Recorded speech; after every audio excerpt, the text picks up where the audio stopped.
What if the solution to the zombie epidemic in Left 4 Dead was standing right in front of our faces all along? That's what I'll be talking about in today's video. If we get 1,000 likes, I'll post baby bunny pictures on my community tab. Make sure you're subscribed so as soon as I post it, they'll show up on your home tab. And for every extra subscriber I get from this video, I'll add one extra photo to that post, at least until YouTube stops me. If you enjoy, please leave a comment down below and let me know what you guys think. But without further ado, let's just jump straight into the theory.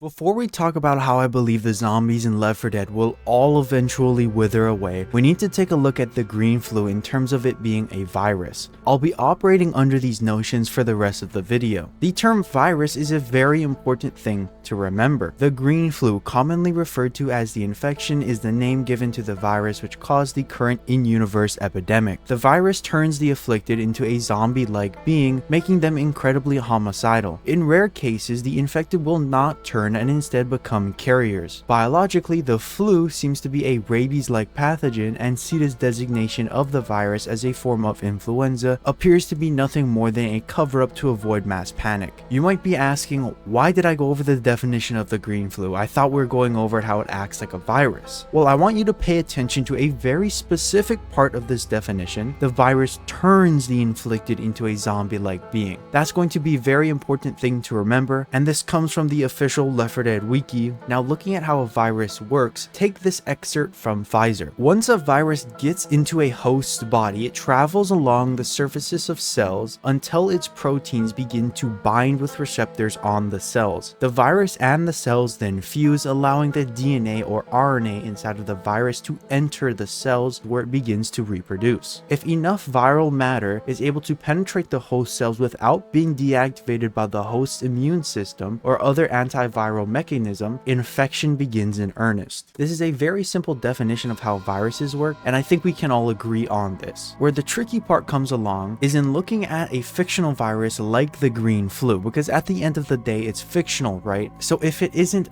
absolutely clearly explained how it works, a lot of confusion could arise. To describe the green flu, the wiki also brings up rabies, a real-world counterpart of the green flu and the closest virus I can compare it to, so that's what I'll be doing. Well, what is rabies? Rabies is a deadly virus spread to people from the saliva of infected animals. The rabies virus is usually transmitted through a bite. Animals most likely to transmit rabies in the United States include bats, coyotes, foxes, raccoons, and skunks. In developing countries, stray dogs are most likely to spread rabies to people. Once a person begins showing signs and symptoms of rabies, the disease nearly always causes death. For this reason, anyone who may have a risk of contracting rabies should receive rabies vaccinations for protection. Up until this point, I've shown you enough definitions. Now I want to talk about how the green flu acts almost exactly like rabies. Take this scenario for example. Let's say we have an infected individual, and as shown in the Sacrifice comic, the green flu mutates rapidly, so let's generalize how it's transmitted. That's going to be through saliva, blood, coughing, as well as similar actions. It could be airborne, but as shown in the Sacrifice comic, again, sometimes it isn't, sometimes it is. But when that infected person bites a non-infected individual, the green flu virus spreads throughout their body, eventually infecting them. An important note to make is that they're referred to as infected within the Left 4 Dead universe. However, that doesn't mean anything special when you look at their behavior. After a certain amount of time, that usually being very quick, the individual is now infected with the virus, having spread all throughout their body. After said individual is infected by the virus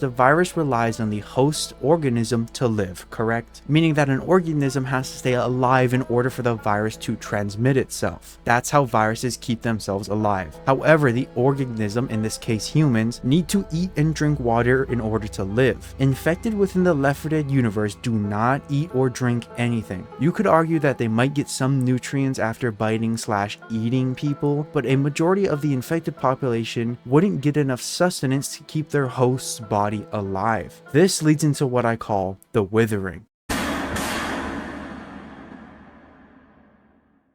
What do I mean when I say the word wither? I want to make sure this is very clear. Let's use Google's definition. We're going to be using their second definition, and it states cease to flourish, fall into decay or decline. You could pick apart the subtle differences between the terms decay and wither, but I'll be using them generally interchangeably unless specified otherwise. Once enough time has passed for our infected individual, they will inevitably die. However, their corpse could theoretically be puppeted by the green flu. But as the community likes to point out, the timeline of the games happens very close to the first infection. Thus, none of the infected, or more specifically hosts, would be dead at this point. Maybe a few exceptions would exist, but they're in a sort of trance brought on by the green flu. I still believe that those infected will inevitably all wither away and die. Another important thing to note is that due to the severity of the green flu, the infected do not have any control over their bodies. Similarly with rabies, it hijacks their mind, turning them into mindless zombie-like creatures, even if you don't want to admit that they're zombies. Yes, rabies can cause animals to exhibit behavioral changes that may seem like loss of mind. These changes include aggression, loss of fear, and unusual behavior. Behavioral changes: aggression, loss of fear, unusual behavior, altered temperament. I really want to emphasize how these infected aren't just sick. They are affected enough not to control their urges to rip other people apart. And based on what we see in-game, there's no indication they have any brain power to eat or drink anything. Take this Redditor's post that has some very good parts to it. I'm going to be reading the first half and I'll bring up the second half later in the video. This user states, "We don't know for certain, but I believe we have evidence that points towards the infected gradually dying out. Both games take place within a month or so of the initial green flu outbreak in Fairfield, Pennsylvania. Left 4 Dead 1 takes place 2 weeks after, and Left 4 Dead 2 is 3. Within that month, we see hundreds of infected, which can mean one of two things. The infected had been anywhere from 2 to 4 weeks, or the area was just hit as the survivors arrived. The areas visited all seem to have been overrun rather recently, so I personally lean towards the latter being true, but I'm sure a case can be made for the former. The common infected are still pretty normal humans that are just angry all the time. They don't eat, drink, sleep, or seem to seek shelter as they spend all day either milling around or fiercely chasing down survivors to viciously beat them to death. That physical exertion combined with the profuse vomiting and sweating along with the aforementioned lack of necessities means that they probably aren't going to hang around for a very long time. And again, just to sum it up if you're not understanding what I'm saying, because they're not eating, drinking, and because they're exerting so much energy, there's no way a host organism could survive for that long, which is what would lead to them withering away. Let's move on to the next section.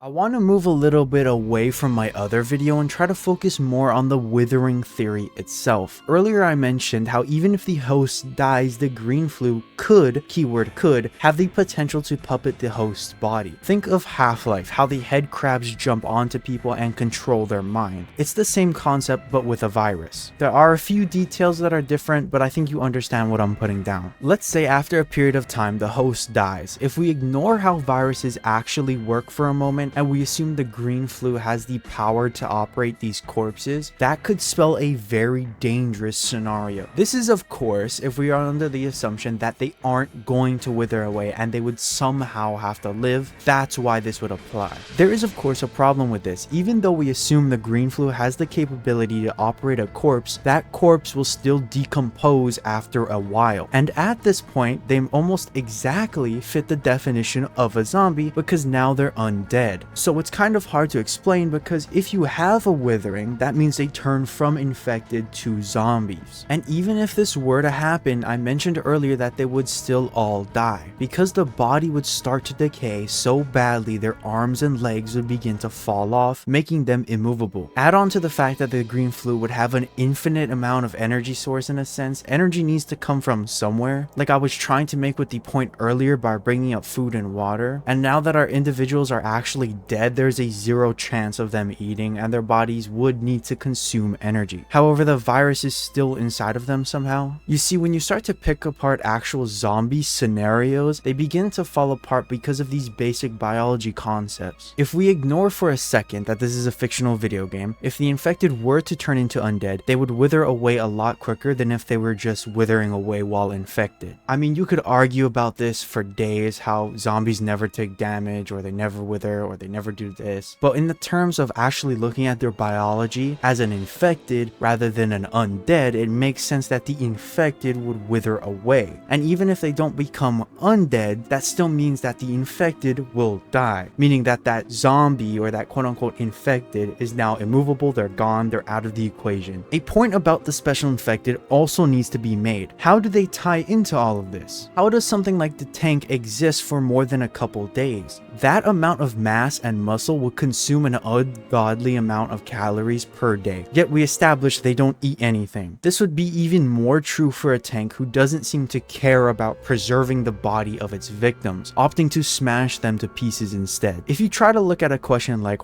why don't the people in the Left 4 Dead universe know about this information? We could see that from the Sacrifice comic, some of the people inside the military don't even know about a large majority of the special infected. The guards didn't even know what a smoker was. And the doctors have no idea how to make a cure. Compounded on top of the fact that the military seems to act first, think later, the general public is doomed. And we shouldn't trust any information from what they think they know. However, the information from their perspectives is very important. It's kind of contradicting, but you'll see what I mean. But how does this tie into infected being puppets if they turn into undead? If we go back and read the rest of that Reddit post, we get a very good understanding.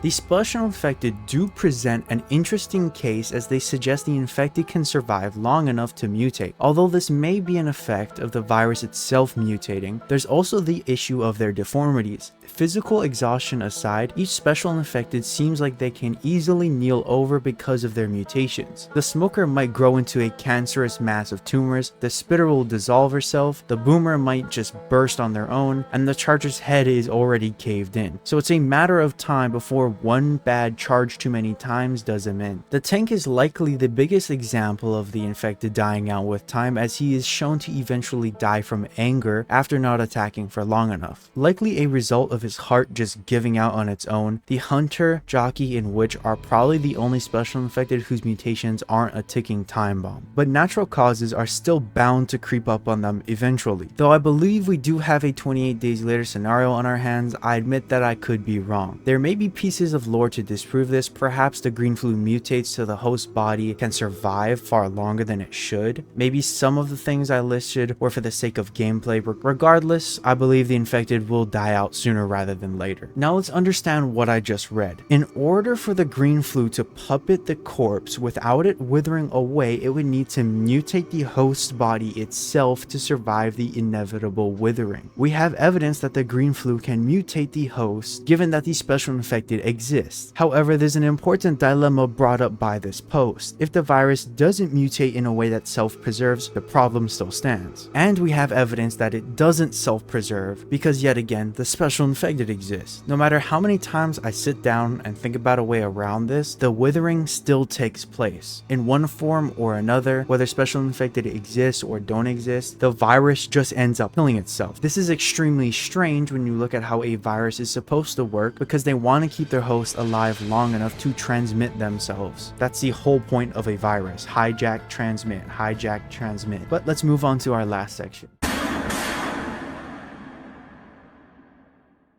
Before we check out in-game evidence, I need to talk about carriers for a second. How do carriers play a role in this withering theory? Short answer, they're not going to wither away, and they aren't affected by what I've been talking about. You have to remember where the withering originates from. That's from eating nothing, resulting in death, which leads to decay, etc, etc. Since carriers, who are immune people which carry the virus with them, have control over their mind, they presumably drink water and eat food. Take the two sets of survivors you play as, for example. While we don't see them literally eating or drinking anything, and that could be for gameplay reasons, we could assume that they do so between maps. So like I said, this withering would not affect those types of individuals. I want to make it very clear, if I've not made it clear already, the withering doesn't come from you just being infected. It's because those infected don't eat, they don't get that sustenance like I've explained many times in this video. I'm really trying to hammer that in if you couldn't tell. While I established earlier that in terms of the timeline it might be too early to get any victims of the Withering, I believe this to be more of a reason why large numbers aren't dying out. However, a few individuals that were infected very early on could have succumbed to the Withering. All throughout Left 4 Dead 1 and 2's maps, you can find dead infected everywhere. Some are more obvious than others, and are even pointed out by voice lines by the survivors. For example, in the parish, in one of the safe rooms, the survivors can point out that the pile of dead bodies were not people that were infected, which ties into more of the lore of the parish, but this is a perfect example of the reason being explicitly told to the audience. However, there are a lot of dead bodies that don't get the same treatment. Does that mean they were all subjects of the Withering theory? No, of course not. If I were to choose two maps that would most likely have evidence of dead bodies that could have succumbed from the Withering theory, I would say probably Swamp Fever and Hard Rain. What do these two maps have in common? They are both extremely secluded, meaning that even if infected individuals were to somehow eat or drink anything, they don't even have the supply to last for so long. But remember, I do believe that they